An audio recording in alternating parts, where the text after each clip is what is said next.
Plus tu expliques ton non, plus il devient négociable. Et le problème, c'est que toi, tu penses que tu es en train d'être clair, alors qu'en fait, tu es en train d'ouvrir une négociation.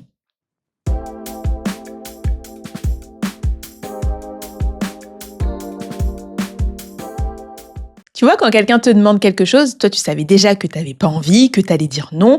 Tu t'es entraîné devant le miroir, tu as répété tes phrases, tu t'es entraîné auprès de ton entourage. Et le moment venu, tu bégayes.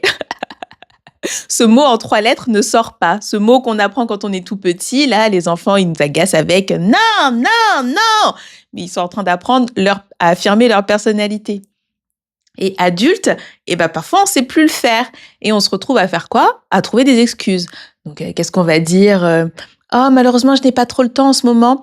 Oh, je suis débordée. Oh, j'aurais bien aimé, mais je n'ai pas une minute à moi. Alors que c'est pas vrai. Tu n'aurais pas bien aimé, tu n'aurais jamais aimé, ni hier, ni aujourd'hui, ni demain, ni jamais, en fait. Mais voilà, il faut bien trouver quelque chose. Alors, quand on a des enfants aussi, justement, c'est aussi une bonne excuse. Oh, j'aurais bien aimé, mais avec les enfants, tu sais, je dois amener Luc au tennis. Et on se retrouve à raconter n'importe quoi. Tout ça parce qu'on n'arrive pas à prononcer ce mot en 3 lettres. Et comme on discute en face, la personne, elle répond. Donc, elle va te dire « Oh, mais t'inquiète pas, ça ne prendra que 5 minutes. Mais j'ai commencé le début, tu pourras faire la fin. » Alors que le début, c'est vraiment que l'introduction. Toi, tu vas devoir faire développement, conclusion, mise en page, impression. Enfin, non, c'est pas possible en fait. Sauf que tu t'es retrouvé dans une situation où maintenant, tu peux plus reculer. Tu expliques, tu ouvres des points d'entrée, tu donnes des arguments. Et les arguments, ça se discute. Donc là où toi, tu pensais poser une limite douce, en fait, tu ouvres un espace de négociation. Pourquoi tu fais ça? Pas parce que t'es faible ou t'as pas de personnalité, etc. Non, pas du tout. C'est parce qu'en fait, tu espères être comprise. Tu espères que, en t'expliquant, en te justifiant, l'autre fasse preuve d'empathie, d'intelligence émotionnelle et te réponde « Ah, je comprends, t'inquiète pas, je trouverai une autre solution. » Dans les relations saines, c'est comme ça qu'on te répond. Mais c'est presque toi qu'on négocie.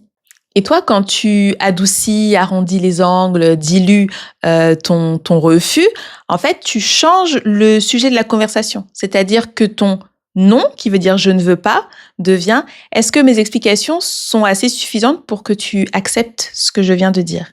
Et finalement, c'est plus compliqué de dire non à une personne que tu aimes, que tu estimes ou qui compte pour toi pour quelque raison que ce soit, que de dire non à quelqu'un qui n'a pas d'importance. Parce que cette personne-là, tu vas lui dire non, elle va se fâcher et puis c'est pareil, tu passes à autre chose et puis tant pis en fait.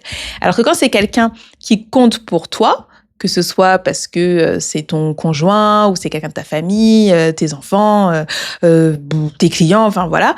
Là, ça va être plus compliqué. Pourquoi? Parce que tu vas culpabiliser. Moi, je me suis déjà retrouvée dans des situations où je savais que je ne voulais pas faire quelque chose. C'est-à-dire que on m'a fait la demande, il y a eu non dans ma tête, mais j'ai eu peur de le dire. Ouais, je crois que je peux dire peur, parce que j'ai eu peur de la réaction après. C'est-à-dire la culpabilisation. « Oh, mais si tu le fais pas, comment on va faire? Moi, je comptais sur toi. Voilà, personne d'autre peut le faire que toi. » Et là, hop, moi-même, je commençais à me dire « Bah oui, c'est vrai, d'habitude, c'est moi qui le fais. Si je le fais pas, comment ça va faire, etc. Oh là là, mais cette personne se sent mal maintenant et c'est de ma faute, etc. » Et là, pop, il a vraiment fallu parfois que je serre les dents pour ne pas revenir sur mon non. Parfois, c'est pas un manque de personnalité ou d'assertivité, c'est plutôt un excès d'empathie mal dirigé. Parce qu'à la fin, si toi, tu te retrouves à faire quelque chose que tu ne veux pas faire, cette empathie que tu es allé donner à l'excès, tu ne te l'es pas donnée à toi. Pour faire du bien à l'autre, tu te trahis, toi.